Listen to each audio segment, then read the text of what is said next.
सरकार ने हाल के वर्षों में भारत में अंतर्राष्ट्रीय व्यापार को सरल बनाने के लिए कई कदम उठाए हैं। Car customs authority for advance rulings की स्थापना ऐसी ही एक पहल है जो आयातकों और निर्यातकों के लिए बहुत सहायक है। इस वीडियो में हम customs authority for advance rulings के महत्व, लाभों और कानूनी प्रावधानों के बारे में जानेंगे।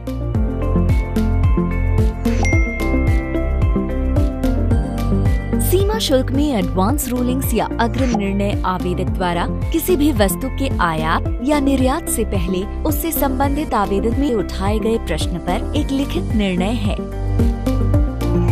अथॉरिटी अपने मौजूदा स्वरूप में जनवरी 2021 से काम कर रही है।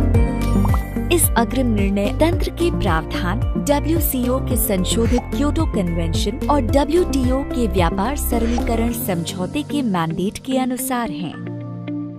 अग्रिम निर्णयों का उद्देश्य निवेशकों को उनकी सीमा शुल्क देयता के बारे में पहले से जानकारी देकर सीमा पार व्यापारिक लेन देन में पूर्वानुमेयता को बेहतर बनाना है। चूँकि अथॉरिटी द्वारा दिया गया निर्णय आवेदक के साथ साथ सरकार पर भी बाध्यकारी है, इसलिए यह शुल्क देयता में एक निश्चितता लाता है। चूँकि निर्णय समयबद्ध, पारदर्शी और मितव्ययी तरीके से दिए जाते हैं, इससे माल की तेज निकासी में सहायता मिलती है। यह मुकदमेबाजी की संभावना को और भी कम करता है। इसलिए यह आयातकों और निर्यातकों को वित्तीय नियोजन और समझदारी पूर्ण व्यापार व आपूर्ति श्रृंखला संबंधित निर्णय लेने में सहायता करता है।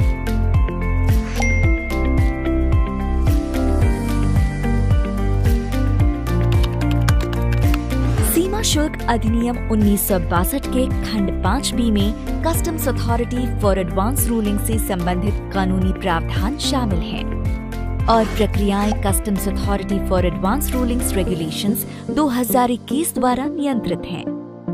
अथॉरिटी सीमा शुल्क प्रधान आयुक्त या सीमा शुल्क आयुक्त के रैंक का एक अधिकारी होता है। वर्तमान में नई दिल्ली और मुंबई में ऐसे 2 अथॉरिटी नियुक्त हैं। इनके संबंधित क्षेत्राधिकार को मानचित्र पर दिखाया गया है।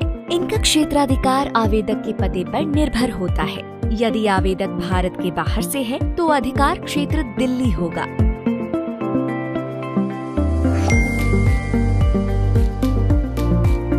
कोई भी आयातक और निर्यातक या उचित कारण वाला व्यक्ति अथॉरिटी को आवेदन दे सकता है। जो आवेदक भारत में स्थित नहीं है, वह भारत में किसी भी निवासी व्यक्ति को उसका प्रतिनिधित्व करने के लिए अधिकृत कर सकता है। एक आवेदक निम्न विषयों पर अग्रिम फैसलों की मांग के लिए आवेदन दायर कर सकता है: माल का वर्गीकरण, ड्यूटी की दर, माल का मूल्यांकन, सूचनाओं की प्रासंगिकता, माल की उत्पत्ति का निर्धारण, कोई अन्य मामला जिसे केंद्र सरकार अधिसूचित कर सकती है। लेकिन यदि उठाया गया प्रश्न पहले से ही आवेदक के मामले में सीमा शुल्क के किसी अधिकारी, अपील अधिकरण या किसी न्यायालय के समक्ष लंबित है, या अपील अधिकरण या किसी न्यायालय द्वारा पहले से तय किए गए मामले के समान है, तब मामला अथॉरिटी द्वारा तय नहीं किया जाएगा।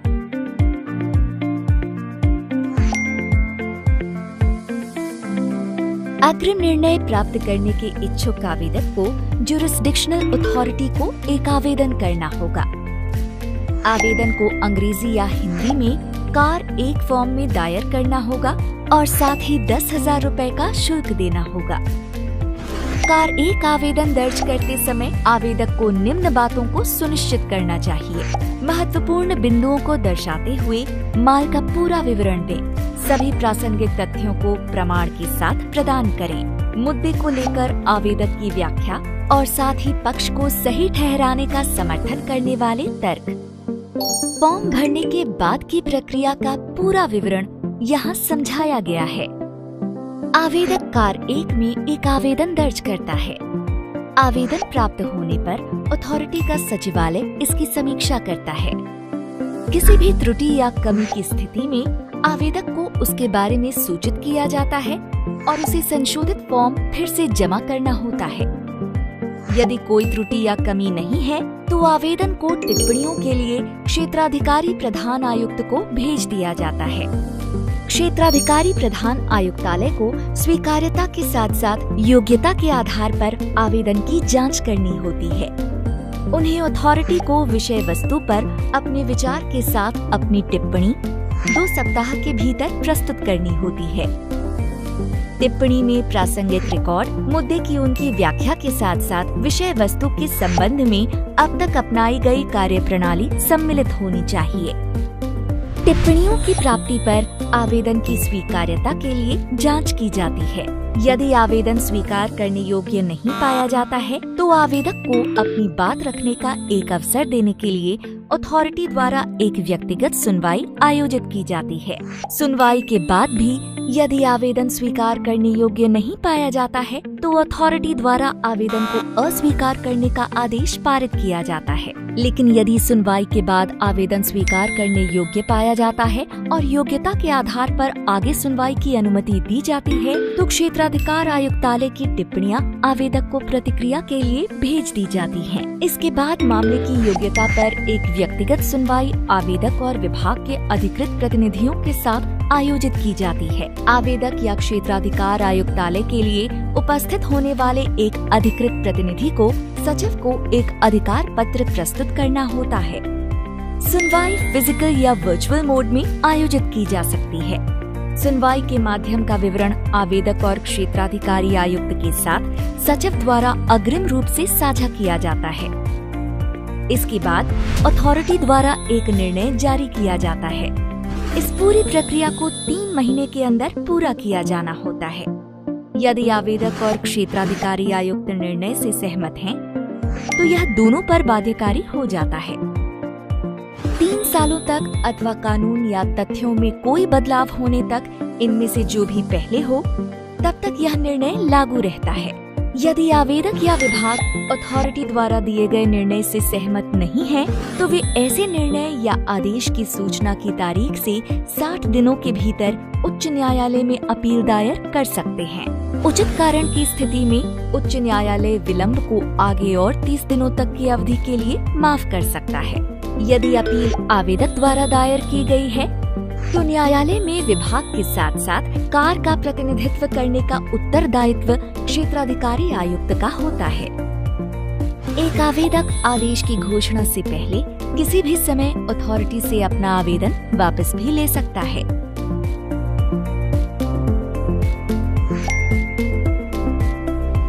अथॉरिटी रिकॉर्ड में किसी भी गलती को सुधारने हेतु अपने आदेश में संशोधन कर सकती है। इस तरह की गलती को अथॉरिटी द्वारा अपनी समझ से जांचा जा सकता है या आवेदक या संबंधित क्षेत्राधिकार के आयुक्त द्वारा इसकी सूचना दी जा सकती है।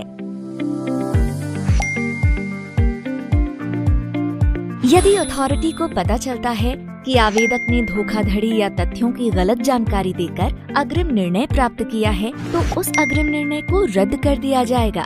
ऐसी स्थिति में सीमा शुल्क अधिनियम के सभी प्रावधान आवेदक पर वैसे लागू होंगे जैसे कि ऐसा अग्रिम निर्णय कभी दिया ही नहीं गया था। अग्रिम निर्णय को अमान्य घोषित करने का आदेश आवेदक को सुनने के बाद ही पारित किया जा सकता है। सीमा शुल्क अधिनियम अग्रिम निर्णयों के लिए एक व्यापक प्रावधान देता है ताकि यह सुनिश्चित किया जा सके कि सीमा शुल्क विवाद न्यूनतम हो। यह प्रावधान भारत में व्यापार करने में सुगमता बढ़ाने के सरकार के उद्देश्य को प्राप्त करने में एक प्रमुख सहायक है। अधिक जानकारी के लिए कृपया www.cbic.gov.in देखें।